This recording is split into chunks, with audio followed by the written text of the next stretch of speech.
everybody. Okay, I think earlier you saw today that the Secretary had a phone call with the Spanish Minister of Defense. Thank you, Margarita Robles, to discuss security assistance for Ukraine. He thanked the minister for Spanish contributions to NATO's eastern flank and Spanish security assistance that's been provided to Ukraine. He also noted that Allied support is making a difference in terms of the battlefield progress for the Ukrainians and who continue to fight courageously to defend their country. And of course, the leaders agreed to stay in touch, and we'll have a fuller readout later. I also want to note, scheduling-wise, the Secretary will be welcoming his Polish counterpart here at the building tomorrow for a bilateral meeting, of course, focused on Ukraine, and then again on Thursday with his Czech counterpart here in the building for another bilat discussion, again focused very much so not only on our relationships with these individual countries, but of course what's going on in Ukraine, and obviously we'll provide you readout information of those. Okay, with that, we'll go to questions. Bob. Thank you, John. I just wonder if you could give any update on the status of the plans for training in Europe for Ukrainians on the Howitzers and radars and some of the other items from this latest package.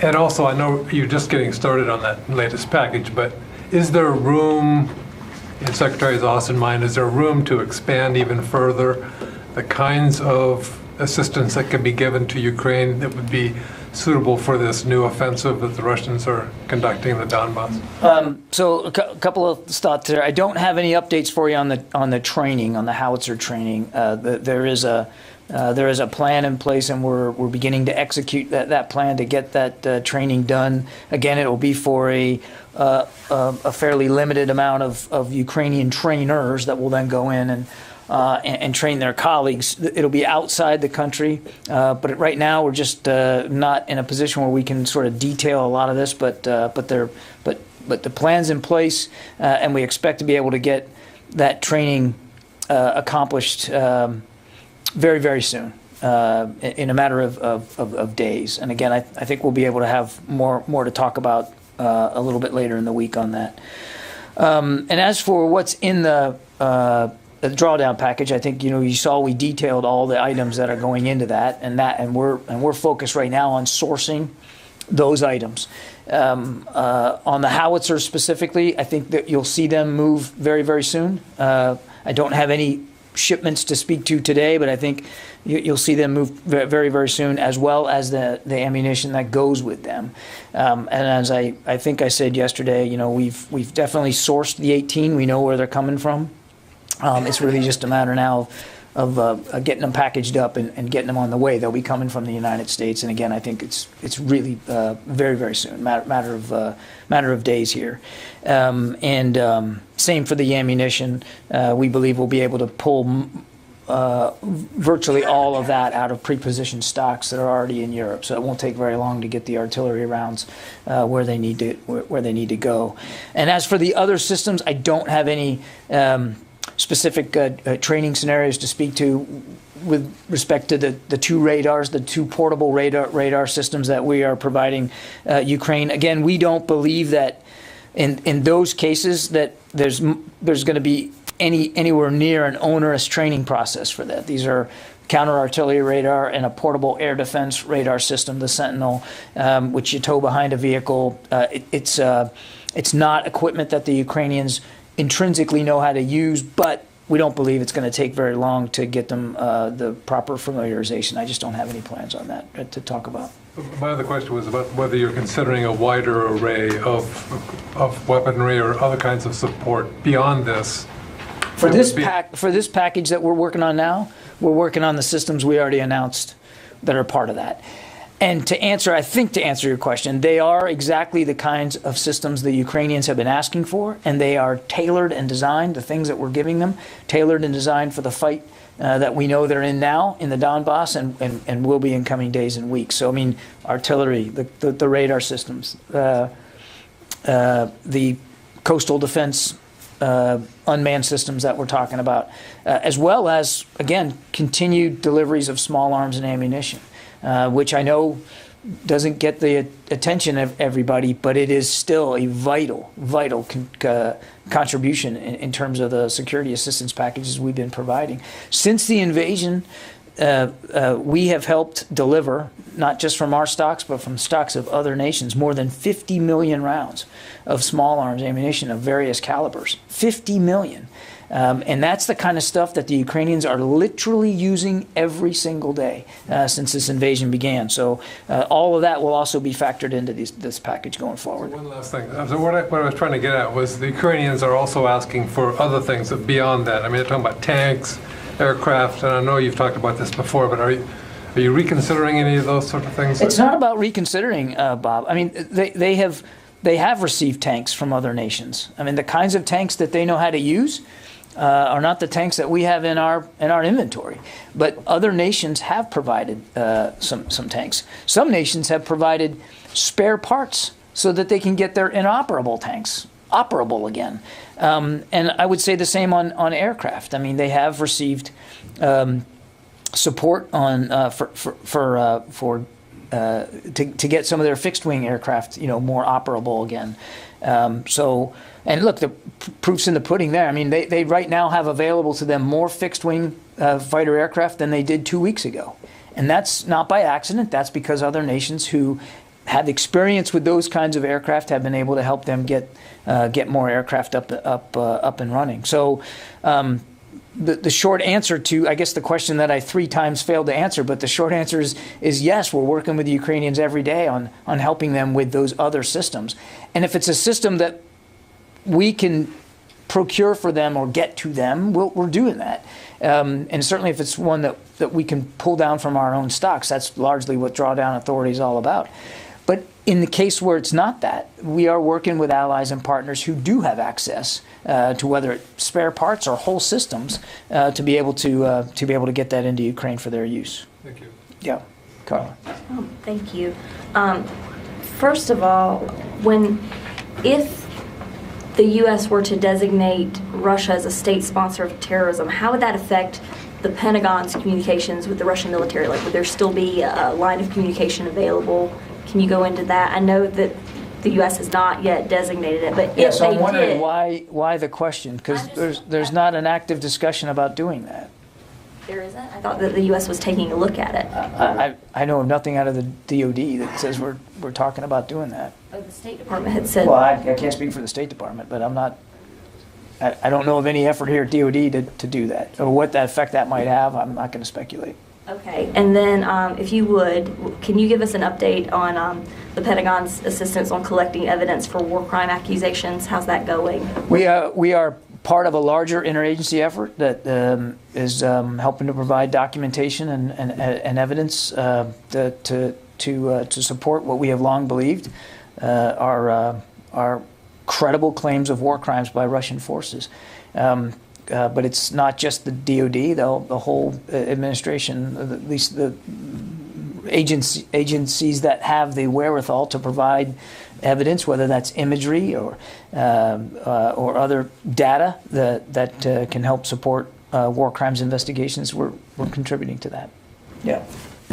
Hi, John. On the Howitzers, is there a sense that the Ukrainians will quickly need additional artillery rounds? I know the U.S. is going to send 40,000, but if they have a sustained fight, you could go through those 40,000 pretty quickly. How open is the door to quickly getting more artillery rounds to Ukraine? We've said many times it's about supporting Ukraine as much as we can, as fast as we can. And while I don't have any future shipments to speak to today, I think you can assume that should there be additional need in the future for more 155 artillery rounds, the United States will be right at the front of the line doing what we can to help get them there. And then on the visits recently, Spain today, Poland. Spain was a phone call. Or phone call, and then Poland tomorrow, and Czechoslovakia.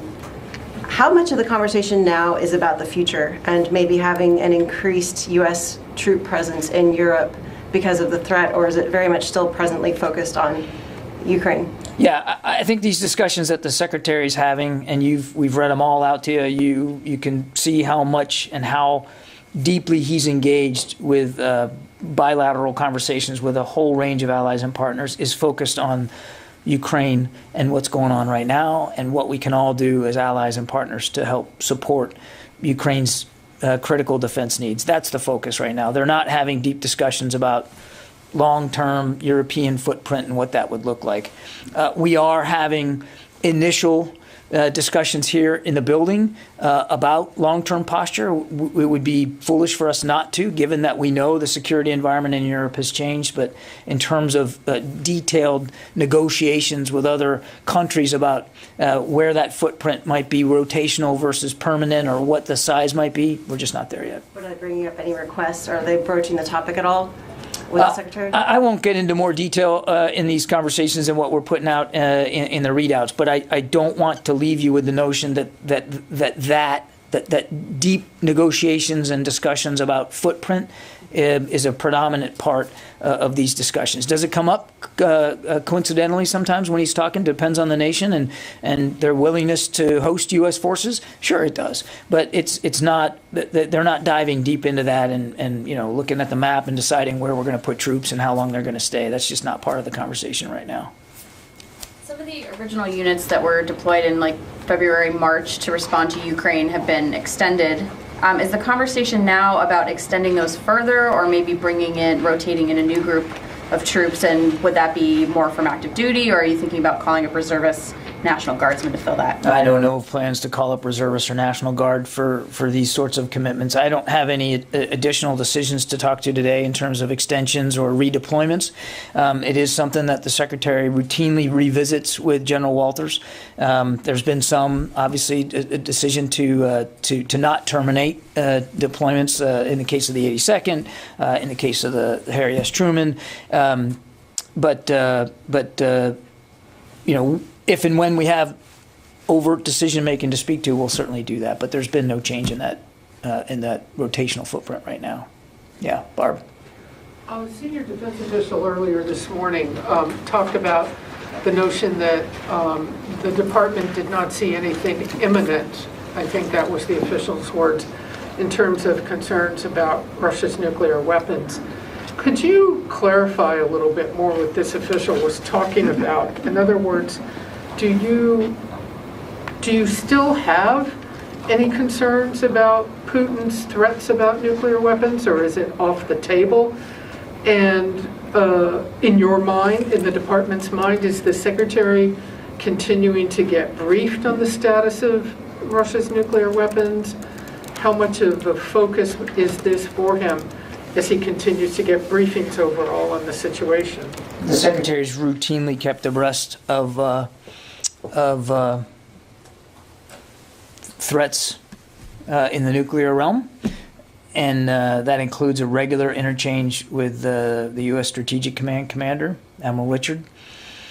It is something that we monitor virtually every day, particularly in light of the escalatory rhetoric that Mr. Putin voiced at the early days of this war.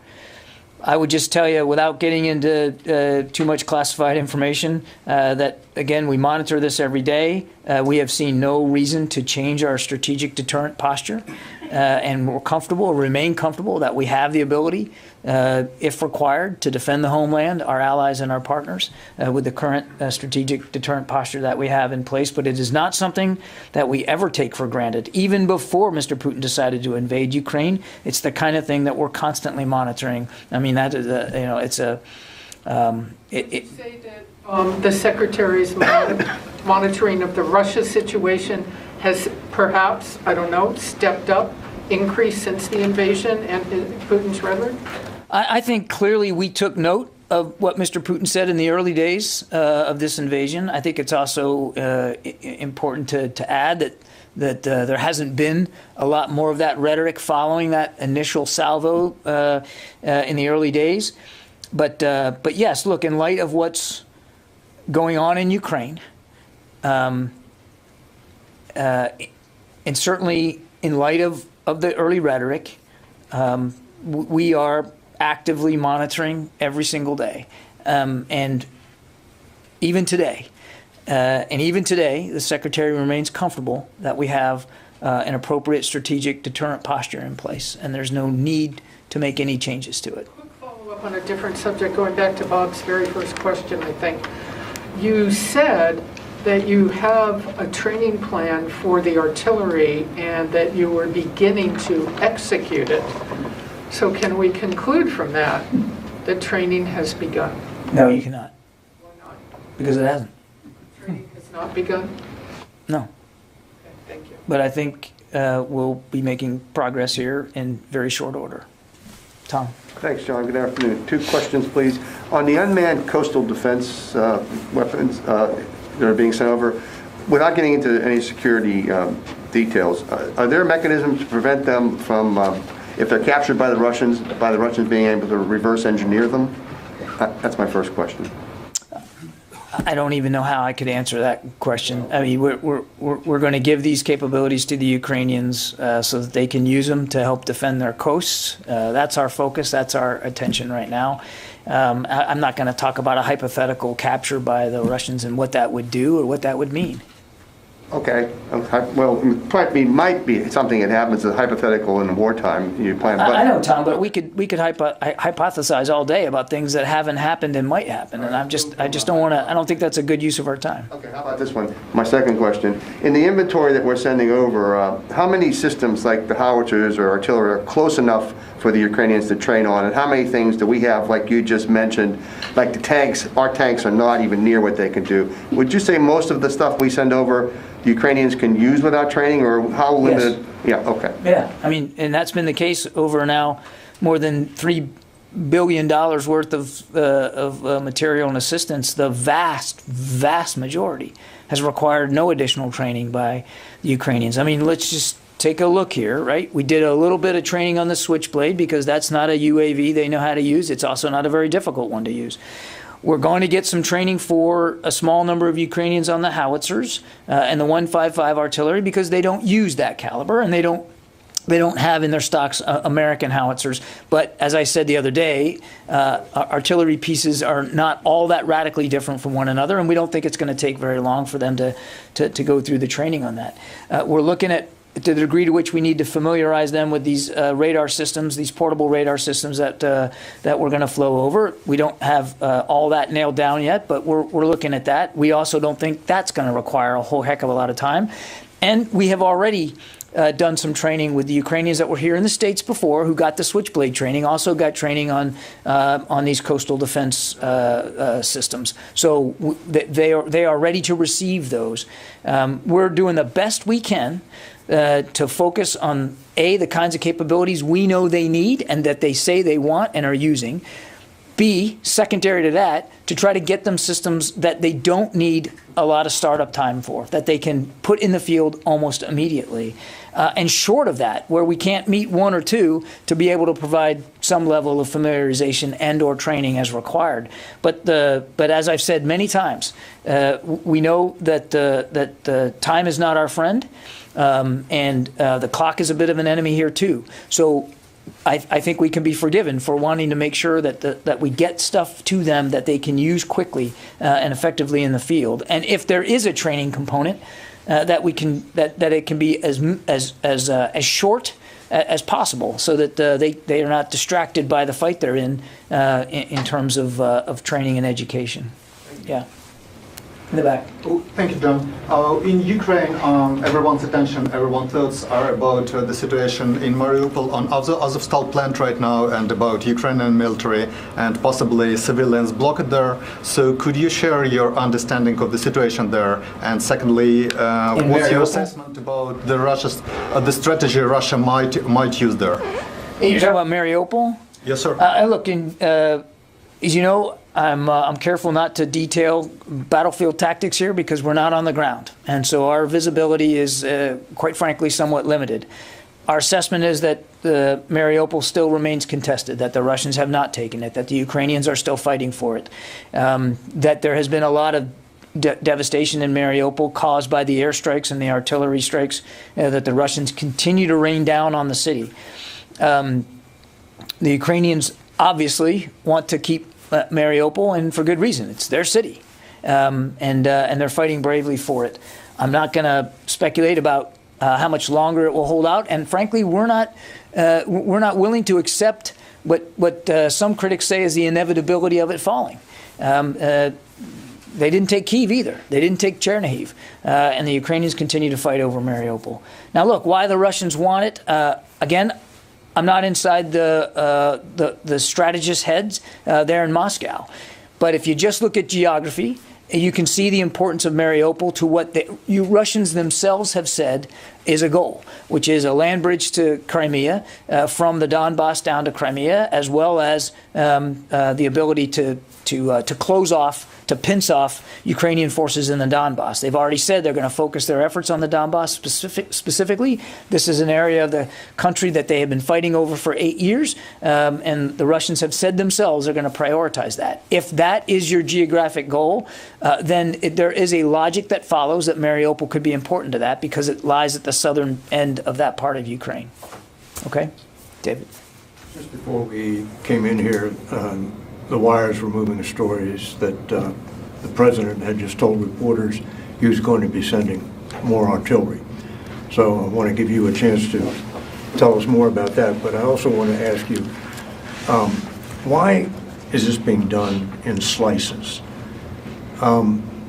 If you knew when you did the 18 Howitzers that wasn't going to be enough, why wait another week if, as you say, time is working against you? Because time is working against us, David. I mean, so first of all, a couple of things. One, everything we're sending is a result of iterative conversations that we're having with the Ukrainians, literally in real time, about what they need and what we can provide. And we do the best we can with each package to tailor it to the need at the time. And now the need has changed because now the war has changed because now the Russians have prioritized the Donbass area, and that's a whole different level of fighting, a whole different type of fighting. And last Wednesday was when the president announced $800 million to include 18 howitzers. And we never said at the time, David, and I'm not saying today, and you heard the president himself today, that that's the end-all, be-all, sum total of everything we're going to do. We have said, and we've acknowledged, that fighting in the Donbass is going to require an effort for both sides on long-range fires, which means for both sides artillery. We've noticed that the Russians have moved in artillery support into the Donbass, and it follows that the Ukrainians would want artillery support. I don't have any future packages or shipments to speak to today. You know that I'm not going to get ahead of that. But as I answered to Tara, it is certainly within the realm of the possible that the Ukrainians will want additional artillery systems and additional artillery rounds, and we will have those conversations with them. And we will, if that's the need, we'll do everything we can to meet it. So last week, the Ukrainians told the United States, we only need 18 howitzers. No. Only need 40,000 rounds. No. They said they needed artillery support. And just like in every other package, we take a look at what capabilities they're asking for. What do we have immediately in the inventory that we can get there quickly? And what we came up with in this package was 18 howitzers and 40,000 rounds. But it doesn't mean it's the sum total.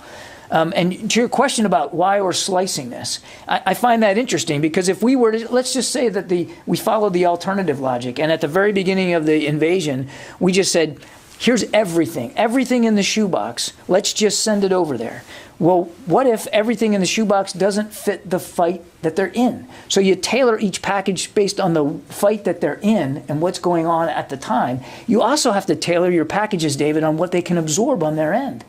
I mean, they understand they have absorption issues too that they have to deal with. So you don't want to flow everything you got, the whole kitchen sink in there, and then have them have nowhere to put them, nowhere to store them temporarily, nowhere to move them to, and nowhere to put them in the fight. So you have to do this smartly, and that means doing it in chunks and phases based on what their needs are in the moment. It would be irresponsible for us not to do it that way. Sylvie. Hello, John. I have two questions. A European official said this morning that they could be up to 20,000 foreign fighters and Wagner's employees fighting for Russia in Ukraine. Is it a number you find plausible? I've not seen that number. We know that the Russians have tried to recruit foreign fighters, particularly out of Syria. And the Wagner Group, we know, also has been interested in pulling people from elsewhere, like from North Africa. The Russians themselves said they were going to recruit 16,000 Syrians.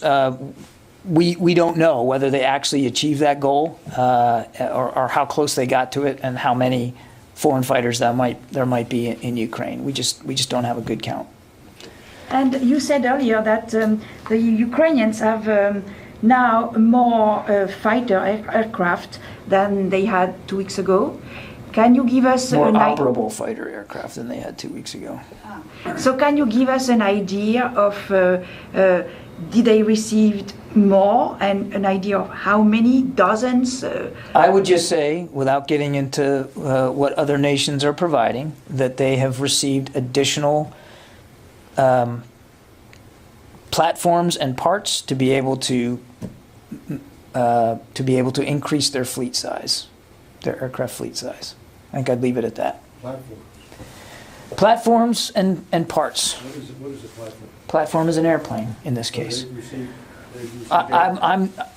They have received additional aircraft and aircraft parts to help them, get more aircraft in the air. Yeah. Thanks, John. I want to follow up on U.S. security aid to Ukraine. I think you said the total is like $3 billion now. And the expectation would be that Congress is going to replenish those funds. Can you say where that is? Like how much has been reimbursed so far? How much you're still looking to get back? And do you have any specific timeline when you would need I don't, that? unfortunately. Not today. I'll try to take the question for you and get back to you on that. Nancy? Thank you. I just want to follow up on a couple of earlier questions. David had asked you earlier about some comments the President made earlier today about more artillery going to Ukraine, if you could provide some details about that. And then on the additional platform... I thought I did. Did you? I thought my answer was pretty comprehensive, no? Really? I thought you did, but... You didn't think I did either? Provide details? Yeah. On the next package? Yeah. Not... Oh, I told you I'm not going to do that. I specifically said I'm not going to get ahead of future announcements. Look, look, we're constantly looking at what we can do to help the Ukrainians. I don't have any additional announcements to make today on any further drawdown packages, but I certainly would not rule out the possibility of additional drawdown package authorities being granted to DoD to pull from our inventories, and I certainly wouldn't, as I said to Tara, if the Ukrainians desire more artillery support, then we're going to do what we can to flow additional artillery support. But I'm not going to get ahead of decisions that haven't been announced. So I'd leave it at that. And could you clarify, when you talked about additional platforms and parts, were any of those provided or transported by the United States? No.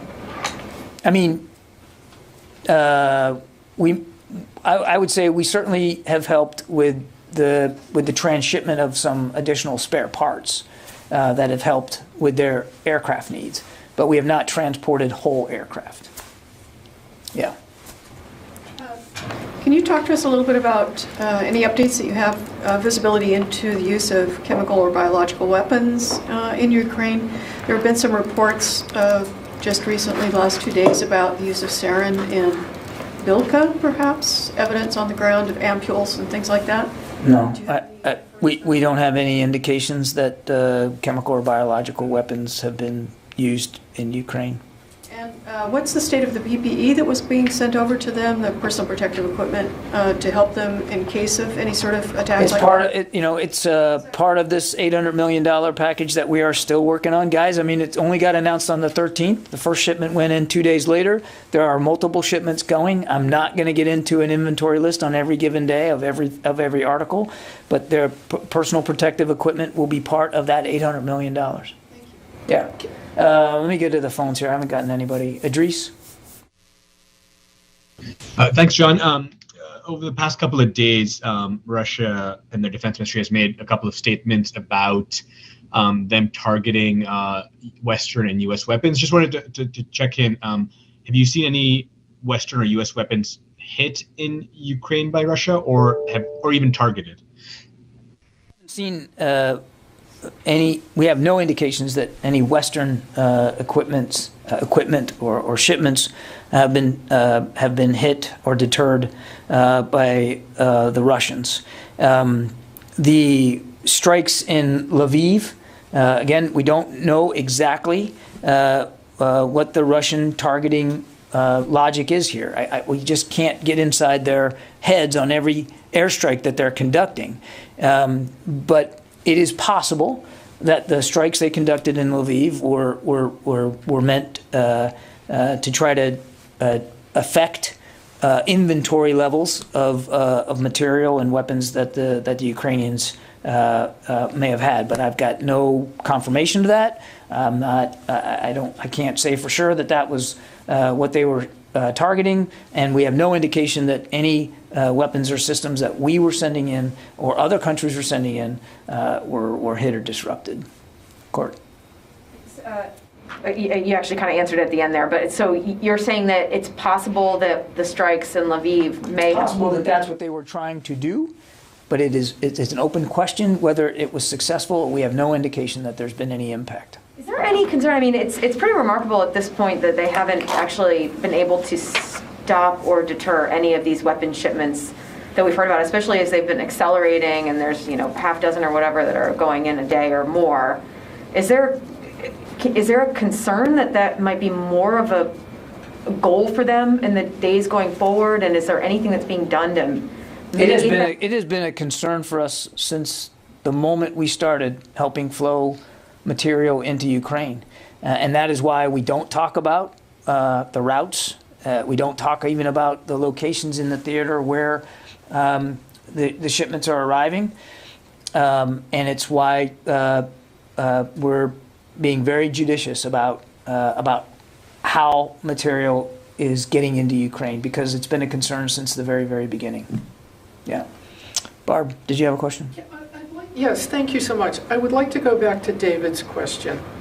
You seem to lay out, with your reasoning, very much a case that, in fact, security assistance is being done phased, is being done in slices, is being done piecemeal. If I could just finish. You lay out, thank you, I appreciate it. You lay out a very comprehensive case of U.S. strategy for doing it that way in order to make it, in the view of the U.S., the most efficient for the Ukrainians to be able to take advantage of these sequential shipments. But President Zelensky, since the very beginning, I just want to close the loop. President Zelensky, since the very beginning, has basically begged the world for as much in weaponry as fast, and I know you say you're doing it as fast as you can, but as fast as it can be gotten to Ukraine's fighters. So the Russian strategies, everybody knew they were going to go into Donbass. That was not a secret. I'm just wondering if you're looking at this, and from this point forward, perhaps looking at a different way of doing this other than in these slices or phases. Yeah, is there another way to do it? Let me push back on this verb of slicing it, because I don't think that's an accurate way of putting it. It's not about slicing. It is about packaging this, and it's about doing it in a way that accurately and most effectively meets the needs of the Ukrainians in the moment and on the ground and in the fight that they're in. And that fight has changed. You said it was fairly obvious to everybody that they were going to focus on the Donbass. Well, Barb, maybe you have better intelligence than we do. It wasn't obvious to everybody that that was what they were going to eventually end up going to. If you remember, back on the 27th of February, they were attacking Ukraine along 3 main lines of access. And one of them, and the one that everybody here was all worried about, as around the world was worried about, was Kyiv. And there was all this discussion about how fast Kyiv was going to fall and when were the Russians going to take it and how inevitable it was that Kyiv was going to fall. And it didn't. And one of the reasons it didn't was because we flowed in a lot of javelins.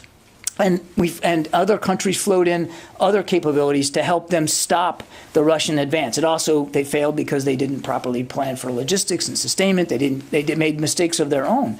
And so the systems that we gave them, we and other nations gave them, helped them in the battle for Kyiv and helped force the Russians to stop their advance. That was the focus for the moment, and it was rightly the focus for the moment. Okay, now it's the middle of April. The Russians have had to recalibrate. They've had to change their strategy. They've said it publicly themselves. You're seeing it on the ground. They're focusing on the Donbass. That is a different terrain. That is a different fight. It requires different capabilities for both sides. And so in our iterative conversations with the Ukrainians, they have said, now that we're focusing on the Donbass, now that we know that's where the fight is coming, we really need fill in the blank, right? And artillery was one of those fills in the blanks. And so that's why we're focusing on this. And that's the right way to do this, because the war does change over time.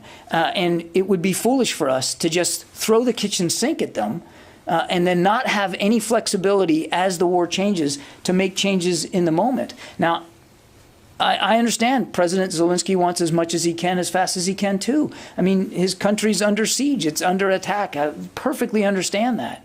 But we've got to make sure that we're helping him in the most effective way, and we believe we are. And we'll see what what future packages look like. But I guarantee you, whatever they look like, they're going to be tailored based on the Ukrainians' needs in the moment and what they most require. Do you feel that Ukraine can continue to wait while the Pentagon and the suppliers that you work with around the world can contemplate these moments as they emerge? I'm just asking if there's a different way that you might be thinking about doing business. We're always wanting to improve. I mean, nobody's going to stand up here and say we do everything perfectly every single time. And if there's a way to get more stuff there faster, we'll stay open to that. Absolutely. Nobody's boasting here. Nobody's patting ourselves on the back. But let me just stress again, the incredible speed and scale with which material is getting over there. In recent memory, in recent history, truly unprecedented, and that is not an exaggeration. From the time, as I said, the president authorized this latest $800 million on the 13th of April, 48 hours later, on the 15th, the first plane was taken off with stuff in that package. And we're still completing prior packages of things that are still getting in there. So every single day at these transshipment sites in Europe, there's somewhere on the neighborhood of 8 to 10 flights coming in. And they're not all U.S. flights, and they're not all coming from America, but 8 to 10 flights. And every single day, Barb, that material is getting put on pallets and put on a ground delivery transportation means and getting into Ukraine via a various amount of routes. But a week ago, you knew that Donbass was the target. You might not have known. And a week ago, we were talking to the Ukrainians about what they would need as that fight was following up. They laid out well, you're going to say that you won't answer this, but go ahead, try me. Yeah, I will. Have they laid out to you, even if you don't want to say what it is, have they laid out to you the next phase of what they think they need? And are you hearing that they are satisfied with a phased approach? If not sliced, it is phased. I would tell you that we are having constant discussions with the Ukrainians. I don't want to leave you or anybody else with the impression that it is, as David describes, sliced like a piece of cake, like, okay, this is what you're going to get, and then we don't talk to them again until the next piece of cake is needed. We're talking to them all the time. So even after we arranged for this $800 million security package, in fact, even as that discussion was going on and those decisions were being made and the sourcing was being done, we were having discussions with Ukrainians about future needs and what that might look like. And those discussions have happened since the 13th of April, and we'll see where it goes. I'm not going to get ahead of decisions that haven't been announced yet. But it is a constant conversation that we're having with them. It's not just slice one and be done and wait for the next one. And we hang up the phone and don't talk to each other for a few days until there's another acute need. That's not how this is going. It's a constant conversation. Yeah. Thank you. Go ahead. Thank you so much. My question is also about the U.S. security assistance to Ukraine. So as you mentioned, if there is an additional request from Ukraine for additional weapons, so how could U.S. manage and balance between the security need for Ukraine and the risk of escalation in light of Russia's threat to destroy Western weapons? I don't know if I completely understand the question, but if you're asking me how we're... Between the risk of escalation and risk of the escalation. security. Yeah, look, I've talked about this before. I mean, our main focus is on helping Ukraine defend itself. And that means talking to them about what their needs are. And if it's a need we can meet, or we know somebody else can meet, we'll do that. The Secretary's literally on the phone every day, talking to allies and partners, including this day, and will include tomorrow and Thursday and Friday to talk to allies and partners about these needs. And if it's a need we can't meet, or we can't meet soon enough, then maybe an ally or partner can. And he's having those active discussions literally every single day. And look, of course, as the Secretary of Defense, he has to think about escalation management. That's his job. It would be irresponsible for him not to. When you're talking about a guy like Mr. Putin with his reputation and the fact that he has nuclear capabilities and also has a significant amount of combat capability still available to him in Ukraine, it would be foolhardy. And in fact, it would be, again, I said, irresponsible if we weren't also thinking about escalation management. So that's a balance that the Secretary has to strike every day. But the focus is and will remain on helping Ukraine defend itself. Yeah. John, on Russian resupply efforts, there was discussion yesterday that Western sanctions were hampering precision-guided munitions. President Zelensky mentioned that was broader than maybe even helicopters and other type of equipment. What is your sense beyond Western sanctions of the Russian military's ability to resupply itself as it gears up for this next phase? Beyond the sanctions. Well, and including sanctions as well. I mean, it's, generally its ability to resupply itself. Yeah,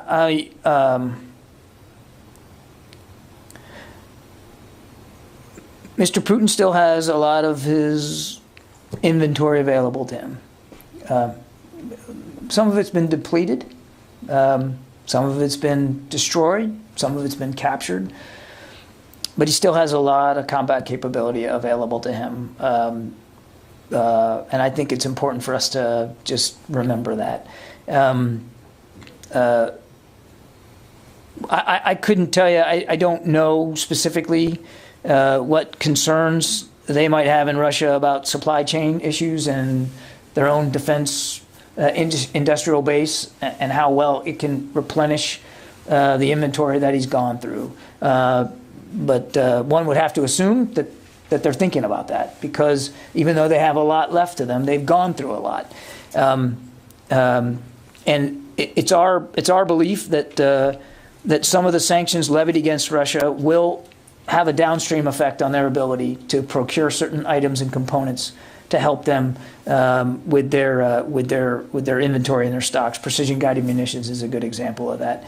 But I don't want to overstate that right now. Mr. Putin still has quite a bit of combat capability and inventory available to him. And a couple of months ago, ahead of the initial invasion, there was an awful lot of talk about the consequences of the weather and freezing. And as this phase in the Donbass begins to ramp up, what's your sense of what Russia's capability could be, given that we're well past the ground freezing there, and the inability, even with the ground frozen, for them to maneuver outside of roadways? Yeah, I think it's weather's always a factor in war, and the spring weather it has we know it's been a factor for frankly for both sides, even just this week. The ground as it is makes it harder for them to operate off of paved roads and highways. Doesn't make it impossible, because they do have tracked vehicles, but it does make it more difficult. Again, I think taking 10 steps back and just remembering, I know I say this all the time, but I think it's important to keep foot stomping it. This is an area of Ukraine that they have literally been fighting over now for 8 years. Both sides know the terrain. They know where the roads are. They know where they're not. They know the population centers, and both sides are doing what they can to achieve their own goals in the Donbass. But this is not a part of Ukraine that's alien to them, the way the north part of Ukraine and around Chernihiv and Kyiv was in terms of operational maneuver. This is a part of Ukraine that they understand well. I don't know Ukraine question going to. A non-Ukraine? Let me just get through. I got a couple more on the phone and then come back to you. Thank you. Kelly from News Nation. Hey, John, thanks for taking my question. Some of my other ones were asked already, so I will. I have one on a separate topic that I wanted to ask you about, just in terms of any more specifics on the deaths of the sailors assigned to the USS George Washington. Any connection on those deaths? I would refer you to the Navy, Kelly. My understanding from speaking to Navy officials this morning is that, I mean, obviously they're still investigating these deaths. I don't believe that they are aware of any indications that they are related, but that's what they would believe right now. And I want to, I think we need to give them time to properly investigate these deaths. And I would just add that all of us here at the Department of Defense, our thoughts and prayers go out to the families for those sailors who are now no longer in the ranks. I mean, these are now going to be families getting worst possible news and dealing with unspeakable grief. And I just think it's important that they know that the Department of Defense, the Secretary, will give them all the support that they deserve. Heather from USNI. Thank you so much. I was wondering if there's any update on the Mosca in terms of the number of crew that might have survived, or a number of those who might have perished in the sinking. And I don't think, Heather, that we'll ever know perfectly how many sailors perished aboard the ship and how many survived. I mean, just in general, we do not believe that every member of the crew survived, but how they perished, how many perished, we just don't know. Tom. Thanks, John. After focusing on the South China Sea, China now is increasing its activity in the East China Sea. And the Japanese have, for the last 3-4 days, have expressed great concern about the Yonaguni Islands, which are very close to Taiwan, where the U.S. used to have a military presence. Is it possible, would that be possible for the U.S. to reconsider? I know it's speculation, but I mean, they were there once before, but given the state of the Japanese constitution, which limits their military ability, to consider reinforcing the Japanese avast? I don't have any decisions like that to speak to, Tom. I mean, obviously, Japan is a treaty ally. We take our responsibilities for their self-defense very, very seriously, but I'm not aware of any discussions or conversations here at the Department of changing the posture with respect to the East China Sea. Thank you. Yep. Okay, I got to go. I'll take one more. Go ahead. Just jumping on Tom's bandwagon here. There have been discussions in Europe ongoing now about concerns of China's increasing influence. Where on the spectrum of intensity and time sensitivity do you see that kind of worry? I think we've long been concerned about China's growing influence around the world, to include Europe. And I would, note that it's not just the United States, but our NATO allies are likewise concerned. At the Defense Ministerial earlier this year, not the last one, but back in the fall, for the first time, NATO defense ministers put concerns about China in the communique at the end of the Defense Ministerial. So it's a concern that many nations have about growing Chinese influence that is inimical to many of their own national security goals and objectives. And it's not just there. It's in Africa. It's in South America. I mean, the Chinese continue to try to bully and intimidate their way into pursuing their own selfish national security interests at the expense of populations all around the world. Do you see them using the focus now on Ukraine, justly so? Do you see this as an opportunity? They're taking advantage of an opportunity here to sort of intensify their activities, or? I don't know that they're necessarily. You can pin this kind of behavior just on what's going on in Ukraine, or that they somehow view that the rest of the world is distracted by Ukraine. I mean, this has been a consistent play by the Chinese for the last several years. Okay, thanks everybody. Thank you.